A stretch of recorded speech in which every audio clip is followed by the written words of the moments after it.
Hello and welcome to Aging Fearlessly.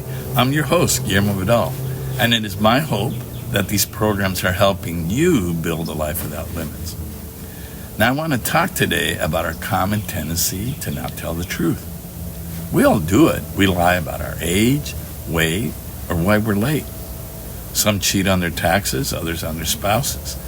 Some embellish their experience and education on their resumes. Deceiving others is so common in our culture that many assume it to be acceptable. We have even created the term white lie to excuse minor falsehoods we deem unimportant. Now, many argue there's a reason to lie. Lying can help convince a prospective boss you meet all the qualifications for that job you need or desire. Fudging on your age can make someone think you're younger and may help you get dates. We also always find it easy to lie to our kids. We tell them to behave if they want Santa Claus to bring Christmas presents, or we hide from them why we're getting divorced, or that grandpa is an alcoholic.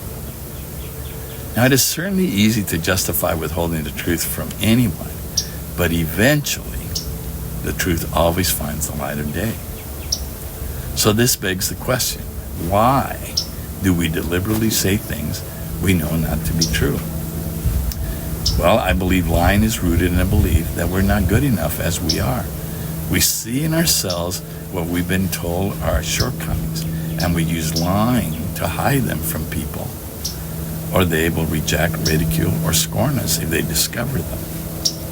Now, here's some common forms that our lying can take. Number one, white lies. Now, I already mentioned white lies, but they bear repeating. These are the acceptable lies we tell others. For example, we tell people it was traffic that made us late even when there was no traffic at all in our way. No need to tell them about our bad habit of losing track of time, doing other things until the very last minute. White lies can also be something we do versus something we say, like laughing at the boss's stupid joke just to get on their good side. Number two, rumors.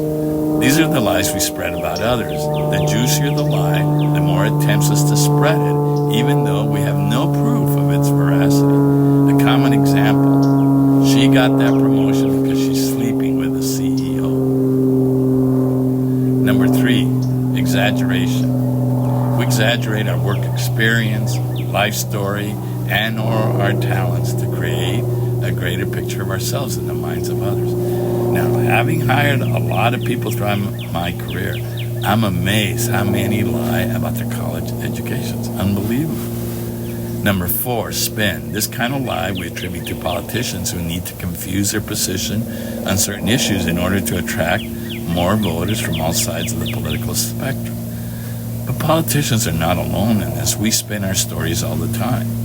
And I can always tell when these incomplete truths are coming my way when the person starts the sentence with, everybody knows, or people say. An example of this might be a comment about a youthful-looking person you're jealous of. Everybody knows he or she's using Botox. Number five, discrediting and criticizing others behind their backs. This is a great tool to devalue the contribution others make, especially if we're jealous or threatened by them. This can be easily seen between rivals in the workplace, but it can happen between friends and family members just as easily. Now here, the liar gains advantage when doing this behind someone's back, as the subject of the story may not have the chance to respond or clarify what's being said about them. Number six, the lies we tell ourselves. Now this is by far our worst form of lying. We tell ourselves lies to justify our lies. We justify our need to lie to gain an advantage over or manipulate others. Or we lie to ourselves so that we don't have to change. Now these are simple but destructive self-lies. We've all used them. Oh, that's just the way I am. Or, oh, I'll get to it soon. But the fact is that none of these methods of lying truly work. Now why doesn't lying work? Because we all have our own lie detector, even our kids. But if this is so, you ask, why do we accept the lies from others? Well, I think we ignore another's lies because we don't want to accept that a person we're fond of is not who we think they are. This can happen with a romantic partner, a boss, a parent, a sibling, and a friend. Yet, when I think back on how many times I discovered the actual truth behind a lie someone was telling me, I realized I had known all along I was being led by a lie. So what is my conclusion? I believe that in order to age fearlessly and create our best lives, we must stop justifying our lies. Yes, I agree. To be truthful all the time may be hard, but it is by far your best option. It is also your best strategy in building, maintaining, and perhaps repairing solid relationships with family and friends. Now, we all know that the most important aspect of any building is the strength of its foundation. No matter how strong you make the structure, a house will not stand for long if it's built in a foundation of shallow sand. We can say the same for relationships. To be successful, they must rest on a foundation of mutual trust. If we created them on falsehoods and deceit, they will collapse. Even the smallest lie casts doubt on your credibility. Lies are like the waves that wash away the sand and cause your castle to collapse.